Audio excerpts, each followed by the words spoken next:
Hello students, आज हम पढ़ते हैं रोटेशन ऑफ लेंस। हमने रोटेशन ऑफ मिरर स्टडी कर चुके हैं, रोटेशन ऑफ लेंस के बारे में पढ़ते हैं। मान लो ये ऑब्जेक्ट है, यहाँ पे तुम्हारी इमेज फॉर्म हो रही है। अगर मैंने लेंस को थीटा एंगल से रोटेट कर दिया, क्या होगा? ये ऑब्जेक्ट का काम करेगा। अगर ये थीटा बहुत स्मॉल है, ठीक है, ये अगर यू था, ये कितना डिस्टेंस हो जाएगा? You theta. अभी भी ऑब्जेक्ट डिस्टेंस ऑलमोस्ट कितना रहेगा? यू के बराबर। तो तुम्हारे पास जो इमेज डिस्टेंस है, इमेज डिस्टेंस भी कितना आएगा? इमेज डिस्टेंस अभी भी वही v आएगा। अच्छा ध्यान रखना, देखो यहां से अगर रेज जाती हैं तो यहां से जो ऑप्टिकल सेंटर से रेज आएगी वो विदाउट डेविएशन पास होगी। तो अभी भी जो तुम्हारी इमेज फॉर्म होगी ना, चाहे मैंने इसको प्रिंसिपल एक्सिस ये है, ये अभी भी किस लाइन के अलोंग फॉर्म होती है? ओ की इमेज, इसको ऑप्टिकल सेंटर से ज्वाइन करने वाली लाइन के थ्रू। तो जो तुम्हारा इमेज है अभी भी इस तरफ आएगा। थीटा ये सेम, ये v और इसका जो ये लेंथ है ये कितना होगा? v theta. देखो मैग्निफिकेशन क्या होता है? v by u, height of image by height of object. तो इमेज का हाइट, ऑब्जेक्ट का हाइट कितना? देखो it is minus u theta, principal axis से नीचे है, तो magnification is v by u। तो तुम्हारे पास अभी जो हाइट ऑफ इमेज आ रहा है, इट इज तुम्हारे पास कितना आ रहा है? Plus v theta. मतलब वो प्रिंसिपल एक्सिस से ऊपर की तरफ बनेगा। तो मतलब सेम तुम्हारे पास क्या करना है? कुछ नहीं करना, ऑब्जेक्ट और ऑप्टिकल सेंटर को ज्वाइन कर दो, इस लाइन के अलोंग ही तुम्हारे पास फाइनल इमेज आता है।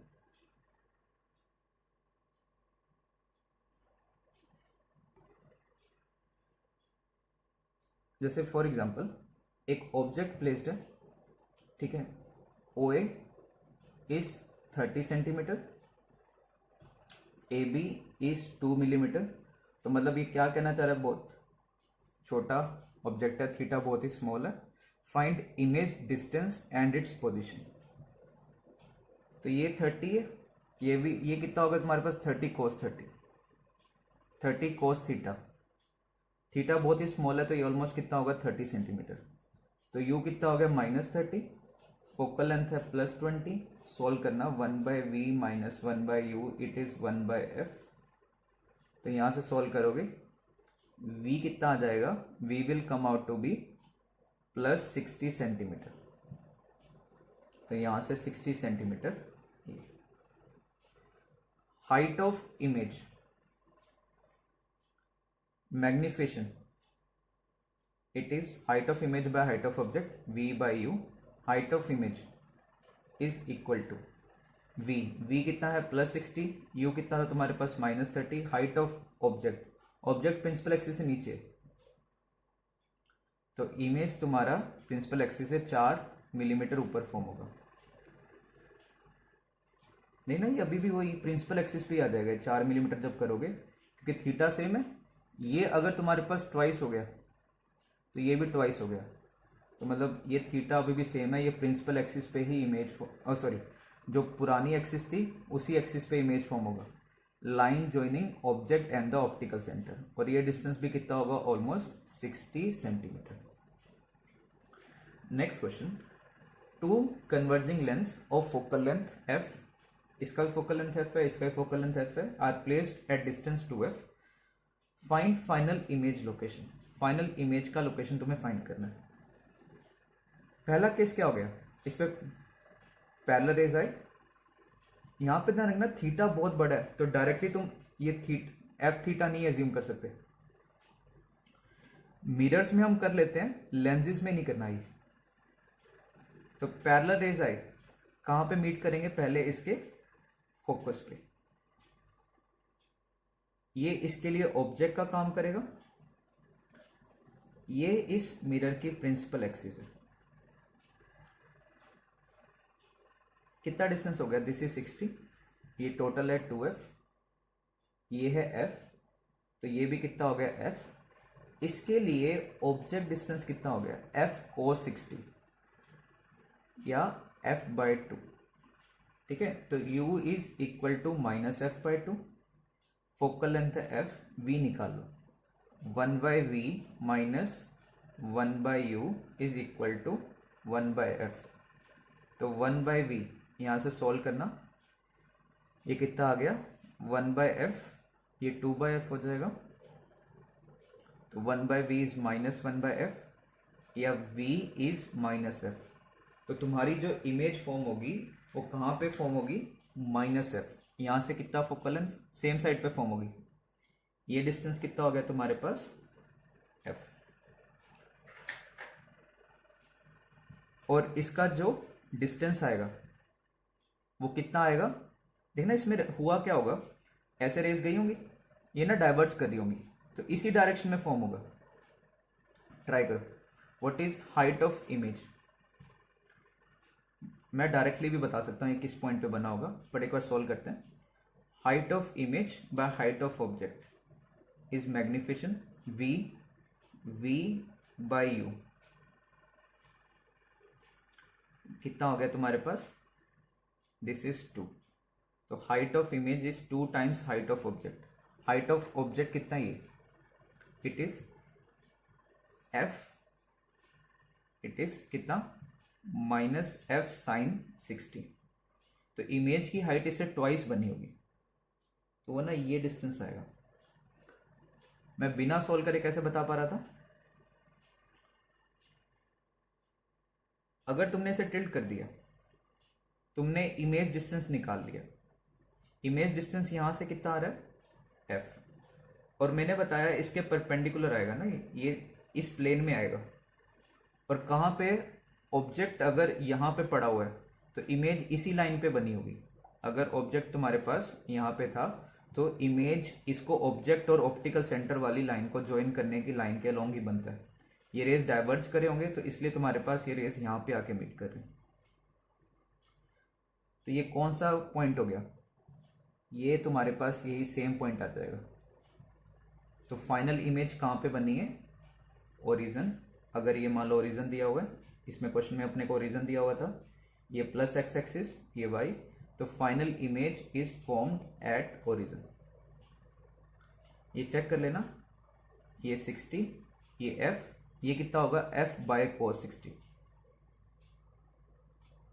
या कितना आ जाएगा 2f। तो यहां से 2f डिस्टेंस पे मतलब ओरिजिन पे तुम्हारा फाइनल इमेज फॉर्म हुआ होगा इस पॉइंट पे। नेक्स्ट एक क्वेश्चन देखो, ये IIT में क्वेश्चन आया था। तुम्हारे पास एक लेंस है और मिरर कुछ घुमा हुआ है, हमें find final coordinates of image. एक पॉइंट ऑब्जेक्ट यहां पे पड़ा हुआ है, इस पॉइंट पे हमें इमेज के फाइनल कोऑर्डिनेट्स निकालने। देखो पहले इसके लिए ऑब्जेक्ट का काम करेगा, u is -50, focal length is +30, v निकाला, 1 by we minus 1 by you is equal to 1 by f. तो यहां से सॉल्व कर लेना,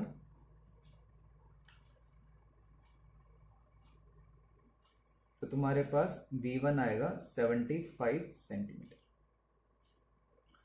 तो क्योंकि ऑब्जेक्ट इस एक्सिस पे है, तुम्हारा इमेज भी इसी एक्सिस पे फॉर्म होना चाहिए था। ये 50 है, यहां पे फॉर्म होगा कितने पे, 25 सेंटीमीटर आ गई। ये इसके लिए ऑब्जेक्ट का काम करेगा। देखो अगर ये सीधा पड़ा होता तो यहां पे जैसे इसमें क्या होना था, यहां से रेज आते, तुमने 50 पे रखे थे, ये 75 पे मीट करने थे, तो इसके लिए जो ऑब्जेक्ट डिस्टेंस है वो 25 पीछे बनता, क्योंकि इनमें डिस्टेंस मैंने 50 सेंटीमीटर दे रखे। तो इसके लिए इमेज लोकेशन कहाँ पे आना था, 1 by we minus 1 by U, U is +25, sorry ये मिरर है ना, तो 1 by V plus 1 by you is +25, virtual object हो गया, is equal to 1 by F. इसका रेडियस गिवन था 100, फोकल लेंथ हम निकाल लेंगे। इसका फोकल लेंथ कितना हो गया, फोकल लेंथ इज +50 सेंटीमीटर, तो ये कितना आ गया 1 बाई 50 माइनस 1 बाई 25। यहाँ से सॉल्व कर लो, ये तुम्हारे पास कितना आ जाएगा, v विल बी -50 सेंटीमीटर। तो -50 मतलब यहाँ पे तुम्हारे पास इसने इमेज फॉर्म करनी थी, तो फाइनल इमेज इस पॉइंट पे फॉर्म होती। बट अब अगर लेंस ये मिरर ऐसा पड़ा होता तो फाइनल इमेज इधर 50 पे फॉर्म होना था, बट मिरर को मैंने कितना रोटेट कर दिया, 30 से इस डायरेक्शन में। तो जिस तरह मिरर को रोटेट करते हो, इमेज उसी सेंस में अगर एक क्लॉकवाइज रोटेट हुआ है तो इमेज भी क्लॉकवाइज डायरेक्शन में कितना रोटेट होगा, उसके ट्वाइस, मतलब कितना रोटेट हो जाएगा, 60 डिग्री। तो यहाँ से 50 सेंटीमीटर और कितना, 60 डिग्री पे तुम्हारा फाइनल इमेज फॉर्म होगा। अब इसके कोऑर्डिनेट्स निकाल लो। ये है ओरिजिन, ये था 50, यहाँ से 50 पे तुम्हारा फाइनल इमेज बने, ये एंगल है 60 डिग्री। ये कितना डिस्टेंस होगा, 50 cos 60 विच इज 25 सेंटीमीटर। तो ये भी हो गया 25 और दिस इज 50 sin 60। इसके फाइनल कोऑर्डिनेट्स कितने आ गए, 25,25√3। Next question, next term is spherical aberration. Spherical aberration हमने पढ़ा था, spherical aberration is change in focal length of lens और mirror due to spherical nature.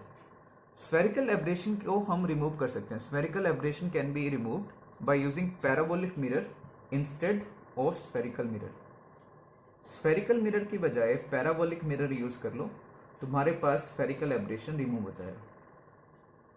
तो मान लो एक ये पैराबोला दिया हुआ है, ठीक है, y² = 4ax। एक कोई भी रे आ रही है इसके पैरेलल, इसके एक्सिस के पैरेलल। हमें प्रूव करना है कि जो फाइनल इसका कोऑर्डिनेट आता है ना, ये याद भी कर लो, इसका जो फोकस होता है, इसका फोकस होता है a, 0।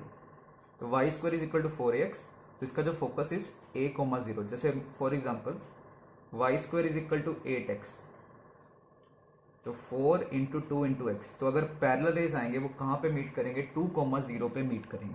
तो हमें ये प्रूव करना है। तो मान लो कोई भी एक रे आया पैरेलल,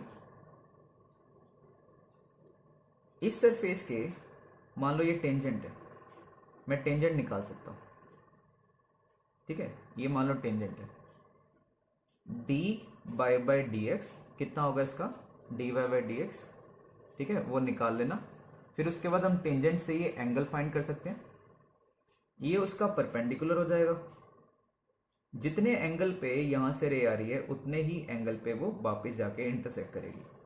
हमें ये 0.5 फाइंड करना है और ये प्रूव करना है कि y कुछ भी हो, ये पॉइंट उस पर डिपेंड नहीं करता। मतलब कितना भी ऊपर ले जाऊं तुम्हारे पास ये पॉइंट फिक्स्ड होगा। ये हमें फाइंड करना है। तो इसको स्टार्ट करते हैं। ये तुम्हारे पास टेंजेंट नॉर्मल, ये अगर एंगल थीटा है, देखो ये पैरेलल है इस सरफेस के, तो ये भी एंगल कितना होगा, थीटा। ये थीटा, ये थीटा, ये 180 - 2 थीटा, ये 2 थीटा। ये अगर y कोऑर्डिनेट इसका b है, इस सरफेस पे इसका x कोऑर्डिनेट क्या होगा, जहां पे जाके टकराएगा। अगर y coordinate is b, x coordinate कितना आ रहा है वहां पे, x कोऑर्डिनेट इज b²/4a। तो दिस डिस्टेंस इज b²/4a। अब हम ये डिस्टेंस निकालेंगे कि ये कितना डिस्टेंस है, इसको कुछ भी c मान लो। dy/dx ये tangent, y² is 4ax, y² is 4ax, इसका डिफरेंशियल करो x के रिस्पेक्ट में, y² के रिस्पेक्ट में हो गया कितना, dy/dx ऑफ 4ax। तो y² का y के रिस्पेक्ट में 2y बटे x के रिस्पेक्ट में dy/dx। ये तुम्हारे पास ना चेन रूल से आ जाएगा।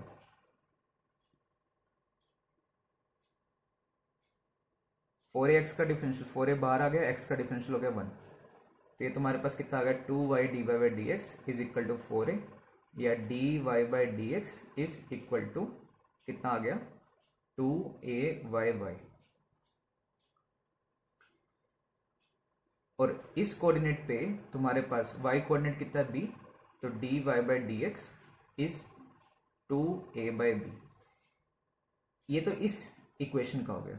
नॉर्मल का स्लोप, नॉर्मल का स्लोप कितना होगा, स्लोप ऑफ नॉर्मल, अगर दो परपेंडिकुलर चीजें हैं तो m1 × m2 इज -1। तो ये तो हो गया टेंजेंट का स्लोप। नॉर्मल का स्लोप, इसका स्लोप कितना होगा,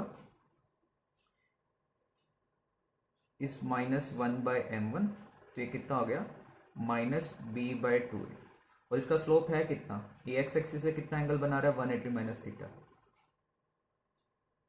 तो tan of 180 minus theta is -b/2a minus tan theta is tan theta is b/2a। अब हमें c निकालना है, ये डिस्टेंस तो है b, ठीक है, ये डिस्टेंस निकालना है। tan 2 theta is equal to b/c, और tan 2 थीटा क्या होता है 2 tan theta upon 1 minus tan square theta, तो यहां से इसका यूज करके c का वैल्यू निकाल लो। 2 tan theta 1 minus tan square theta, तो यहां से सॉल्व कर लेना, ठीक है, और c का तुम्हें वैल्यू निकालना है। लो 1/c is equal to 1/a into 1 minus b square by 4a square, तो c कितना आ गया, c is a minus b square by 4a, तो c plus b square by 4a, c plus b square by 4a, ये कितना हो गया, it is a। तो ये जो कोऑर्डिनेट है दिस इज a, 0, तो कहीं पे भी b की कोई भी रे ले लो, हम जो कोई भी रे जो इस पे पैरेलल आएगी, ये कहां पे आके मीट करेगी, at the focus of the parabola. Next कुछ और एडवांस न्यूमेरिकल्स देखते हैं। If an object is placed at A and the image is formed at B, and एक क्या करा, perpendicular is erected to point O, यहां से एक परपेंडिकुलर ड्रॉ कर दिया, and C is chosen on it, वहां पे एक पॉइंट इस परपेंडिकुलर पे सी चूज किया such that A C B is right angle. हमें प्रूव करना है कि इसका जो फोकल लेंथ है that is O C square by A B, ठीक है, और इसमें क्वेश्चन में इसने मेंशन कर रखा था ओ A is greater than F. ये क्यों बता रखा है, ताकि रियल इमेज बने। तो तुम्हारे पास ऑब्जेक्ट डिस्टेंस हो गया माइनस ओ ए, इमेज डिस्टेंस हो गया प्लस ओ बी, तो पहले फोकल लेंथ लिखते हैं। 1/v minus 1/u is 1/f plus OB minus OA 1/f, तो यहां से सॉल्व कर लो। OB OA into OA plus OB is equal to 1/f, या तुम्हारे पास f का कितना वैल्यू आ गया यहाँ पे, it is OA into OB upon OA plus OB, OA plus OB कितना हो गया, इट इज AB। तो ये तुम्हारे पास फोकल लेंथ आ गया। हमें ये इसके बराबर प्रूव करना है। अब इन ट्राइंगल्स की प्रॉपर्टी यूज करके तुम आगे प्रूव कर सकते हो कि ये OC स्क्वायर के बराबर है। कैसे, AB का स्क्वायर इज इक्वल टू, क्या तुम्हारे पास AB स्क्वायर किसके बराबर आएगा, AB square is equal to AC square plus BC का स्क्वायर। AB कितना है, OA प्लस OB का square is equal to AC square plus BC square. ये क्या बनेगा तुम्हारे पास, OA square plus OB square plus 2A OA OB, OA square plus OB square plus 2 OA OB is equal to AC square plus BC square. तो यहां से OA OB कितना आ गया तुम्हारे पास, 2 OA OB is equal to AC square minus AC square minus OA square, ये OC square आ जाएगा, AC square minus OA square, and BC square minus OB square, ये भी कितना आ जाएगा, OC स्क्वायर। तो what is OA OB, it is, ठीक है, 2 से 2 कट गया, OC स्क्वायर। तो यहां पे तुम्हारे पास f का कितना वैल्यू होगा, OC square by AB, hence prove. Next question, equi convex lens has radius of curvature r, paraxial rays are incident on it, final image is formed after n internal reflections, calculate distance of this image from lens। बहुत ही अच्छा question है, ठीक है, और थोड़ा tough question है। देखो कैसे है। एक इक्वी कन्वेक्स लेंस है, रेडियस ऑफ कर्वेचर है आर, रेज आई, इसका रिफ्रैक्टिव इंडेक्स है म्यू, अंदर यहाँ पे ना टी आर हो गया। पहले एक बार देखो रेयर से डेंसर आ रही है तो पहले तो एंटर कर जाएगा। मान लो यहाँ पे कुछ रेज आई, कहाँ से, 1 से आ रही है, म्यू में जा रही है।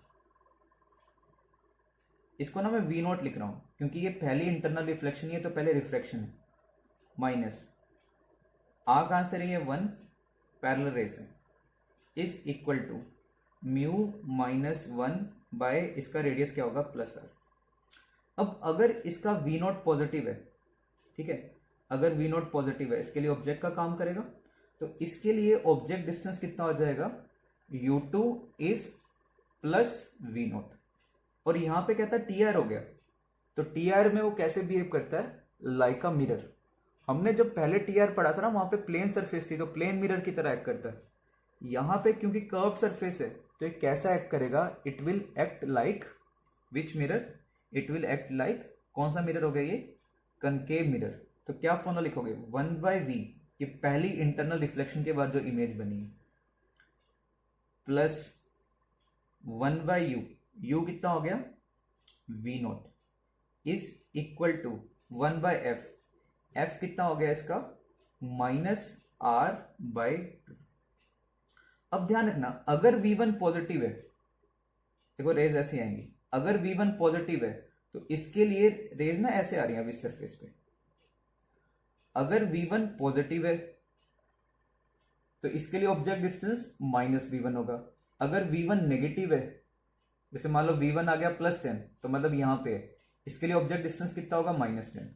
अगर v1 -10 है तो इसके लिए ऑब्जेक्ट डिस्टेंस होगा, अगर v1 इज -10 मतलब रेज इधर ऐसे कन्वर्ट कर रही है, तो सेकंड सरफेस के लिए, इस सरफेस के लिए ऑब्जेक्ट डिस्टेंस -v1 आएगा, ये ध्यान रखना क्योंकि डायरेक्शन चेंज हो रही है।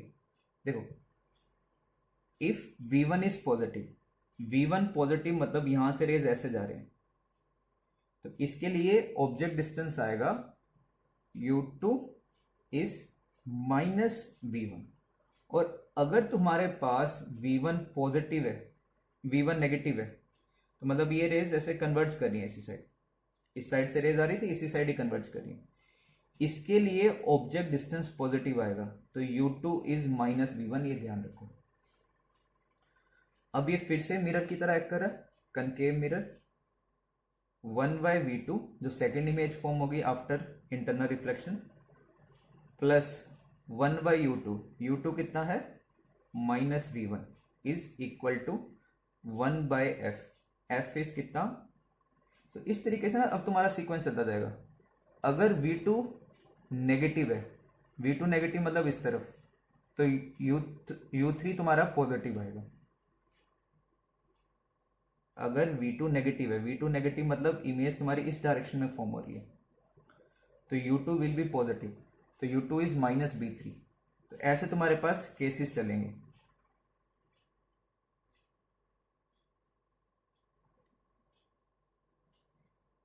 n इंटरनल रिफ्लेक्शन, जब तुम्हारे पास nth इंटरनल रिफ्लेक्शन होगा, ठीक है, ये पहला इंटरनल रिफ्लेक्शन, ये दूसरा, ये तीसरा, ऐसे जब चलेगा nth इंटरनल रिफ्लेक्शन,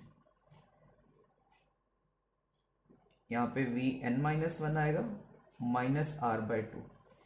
अब nth इंटरनल रिफ्लेक्शन के बाद जैसे मान लो रेज जा रही है vn, अगर vn पॉजिटिव है, इफ vn इज पॉजिटिव, तो जो इसके लिए ऑब्जेक्ट डिस्टेंस होगा, इसके लिए अगर तुम्हारे पास जैसे यहां से इंटरनल रिफ्लेक्शन हो गया, अगर vn नेगेटिव है तो इसके लिए ऑब्जेक्ट डिस्टेंस पॉजिटिव होगा, और अब ये रेज बाहर जाके मीट करेंगे। कहता कि आफ्टर n इंटरनल रिफ्लेक्शन के बाद वो रे बाहर आए, तो n तो हमने मिरर के इक्वेशन लगाए, अब फिर से रिफ्लेक्शन का केस लगाओ, म्यू से बाहर आ रहा है 1 में, तो 1/फाइनल इमेज,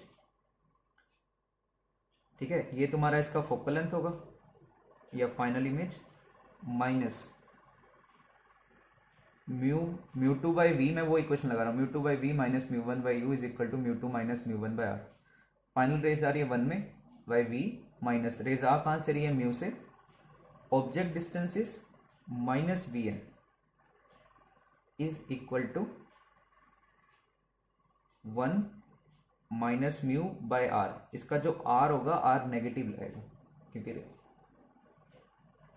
तो यहां से तुम्हें सोल्व करना है और v का वैल्यू निकालना है। कैसे v का वैल्यू निकाल सकते हो? देखो यहां से v नोट कितना आ रहा था, v नोट मेरे पास यहां से आ रहा है, देखो mu by v naught is equal to mu minus 1 by r, या 1 बाय वी नोट आ रहा है mu minus 1 by mu r. मैं जब इन इक्वेशंस को ऐड करूंगा सबको, ये बीच वाले इक्वेशन जब ऐड करोगे तो यहां से लेकर के जब यहां तक ऐड करोगे तो क्या इक्वेशन बनेगी, 1 बाय वी एन, ये v1 कट जाएगा, v2 ऐसे सब कट जाएंगे, plus 1 by v naught is equal to, ये वाली टर्म ना n टाइम्स हो जाएगी, n बार ऐड होगी, तो n times minus 2 by r. यहां से तुम क्या करना, vn का वैल्यू निकाल लो, इसमें सब्स्टिट्यूट कर दो, तो फाइनल तुम्हारे पास इमेज तुम्हें निकाल लेनी है। तो 1 बाय वी नोट कितना आ गया, 1 बाय वी एन कितना आ गया, minus 1 by v naught minus 2n by r, ये कितना हो गया, minus of mu minus 1 by mu r minus 2n by r, ये हो गया वी एन। ठीक है, यहाँ पे वैल्यू फिल कर दो, तो 1 by v is equal to, ये प्लस हो गया उधर जाके minus mu by v n plus mu minus 1 by r. देखो क्या वैल्यू आ गया, minus mu 1 by v n is minus mu minus 1 by mu r, and ये हो गया माइनस 2n बाय आर। तो यहां से जब सोल्व करोगे तुम्हारे पास क्या वैल्यू आएगा, 1 by v is equal to, ये म्यू कट जाएगा, तो plus mu minus 1 by r plus mu minus 1 by r, तो 2 times mu minus 1 by r, और ये हो जाएगा plus 2 mu n by r. तो यहाँ से v का वैल्यू आ गया r upon 2 mu minus 1 plus mu n, या ये हो गया 2 म्यू माइनस म्यू, तो 2 times mu minus 1 plus n, ये तुम्हारा फाइनली v है। डायरेक्टली याद करना याद कर लो, वैसे ये एग्ज़ाम में तो फाइनली आईआईटी या किसी मेंस में तो नहीं आएगा, बट ये कई बार किसी टेस्ट सीरीज वगैरह में दे दिया जाता है, तो डायरेक्टली याद करना, डायरेक्टली याद कर लो। इतना लेंदी क्वेश्चन अगर वहाँ पे आए तो छोड़ देना, ठीक है, अगर रिजल्ट याद नहीं है तो छोड़ दो, इतना लेंदी सॉल्व नहीं करोगे। बट ये अच्छा क्वेश्चन क्यों है, इसमें क्या डिफरेंट था, हमने अभी तक जो टी आर पढ़ा था वो प्लेन सरफेस से पढ़ा था, यहाँ पे कर्व सरफेस से टी आर है, इसलिए हमने मिरर फॉर्मूला लगाया कर्व सरफेस वाला।